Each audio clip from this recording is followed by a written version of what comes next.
తింటే గారెలే తినాలి, వింటే భారతమే వినాలి అనే ఒక సామెత ఉంది. ఈ సామెత 100కి 100 పాళ్ళు నిజం. ఎందుకంటే అప్పుడే జ్ఞానం వచ్చిన చిన్న పిల్లాడి నుండి కాటికి కాలు చాచిన ముసలి వాళ్ళ వరకు ఈ మహాభారత కథను వినడానికి ఎంతో ఆసక్తి చూపుతారు. సాక్షాత్తు విష్ణు స్వరూపుడైన శ్రీకృష్ణుడు, పంచపాండవులు, కౌరవులు, భీష్ముడు, కృపాచార్యుడు, ద్రోణాచార్యుడు, కర్ణుడు, ఏకలవ్యుడు, అభిమన్యుడు ఒక్కరేమిటి, ఈ మహాభారత కథలో ప్రతి ఒక్క పాత్ర ఒక అద్భుతమనే చెప్పొచ్చు. అందుకే కాబోలు ఈ మహాభారత కథను వినడానికి ప్రతి ఒక్కరూ ఆసక్తి చూపుతారు. ఇంతటి మహాకావ్యాన్ని రాసిన వేదవ్యాసుడి గురించి తెలుసుకొని మనం ఈ మహాభారత కథలోకి వెళ్దాం. హాయ్ ఫ్రెండ్స్, దిస్ ఈస్ చిన్న. Welcome to mysteries of India.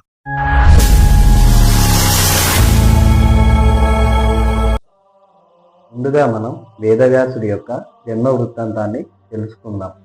వేదవ్యాసుడి యొక్క జన్మ వృత్తాంతం కూడా మహాభారత కథలో ఒక భాగమే.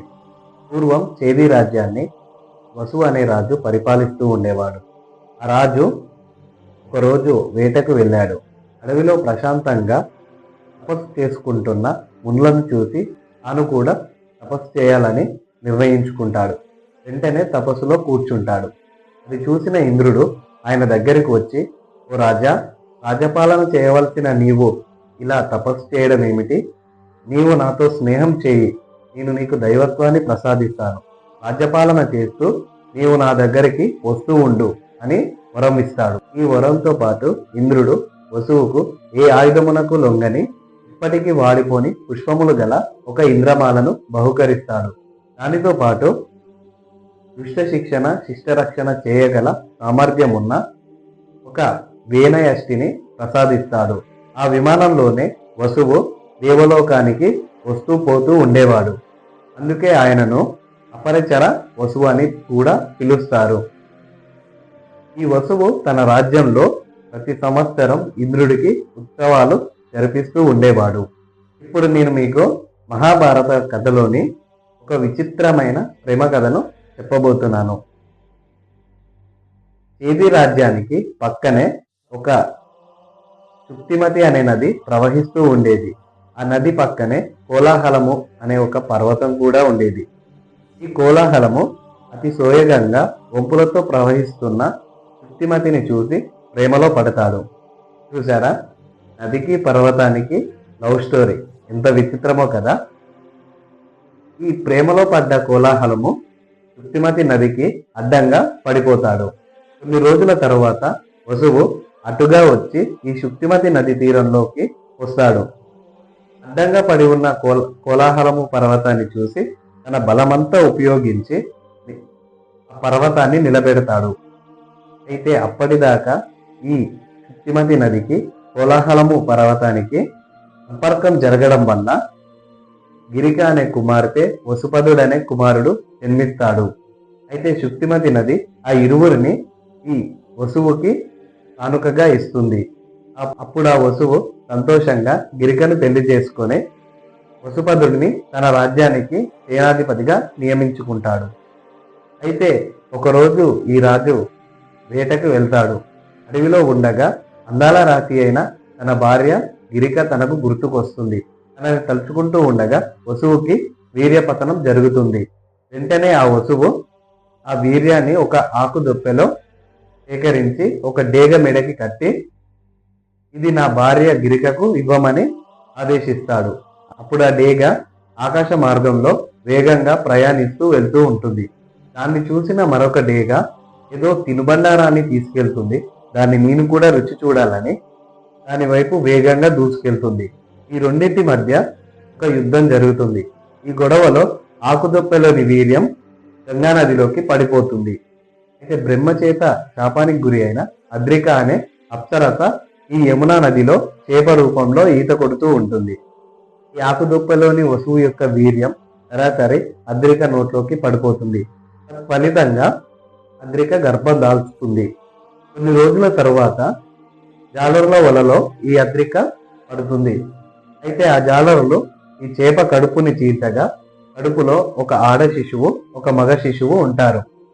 ఈ కడుపు చీల్చిన వెంటనే అద్రికకు శాప విముక్తి కలిగి దేవలోకానికి వెళ్ళిపోతుంది. అయితే ఈ ఇరువురు శిశువులను ఆ జాలరులు తమ రాజు అయిన దాశరాజుకి బహుమతిగా ఇస్తారు.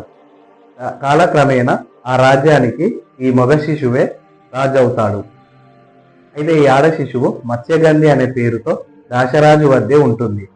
మత్స్యగంధి అనే పేరు ఈ అమ్మాయికి రావడానికి గల కారణం ఆమె దగ్గర చేపల వాసన విపరీతంగా వస్తుంది కాబట్టి తనని మత్స్యగంధి అని పిలుస్తారు.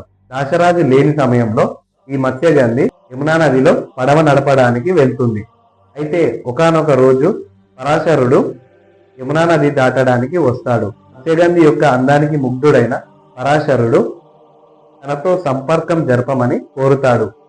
మహాముని మహాతపస్వి అయిన ఈ పరాశర మహర్షి కోరరాని కోరిక కోరడంతో మత్స్యగంధి చాలా ఆశ్చర్యానికి లోనవుతుంది.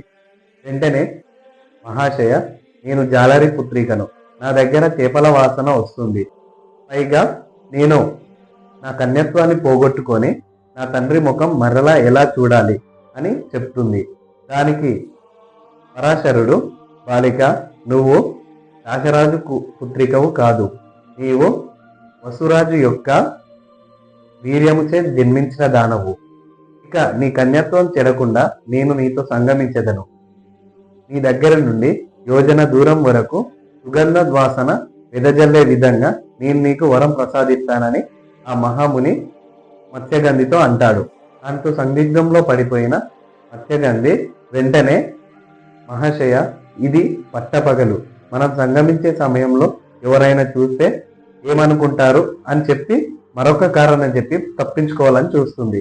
వెంటనే ఆ పరాశర మహాముని తన చేతిలో ఉన్న దండెనను ఆకాశం వైపు చూపిస్తూ మేఘాలను మొత్తాన్ని ఒక దగ్గరికి చేర్చి పట్ట పగలను కాస్త అర్ధరాత్రి చేస్తాడు.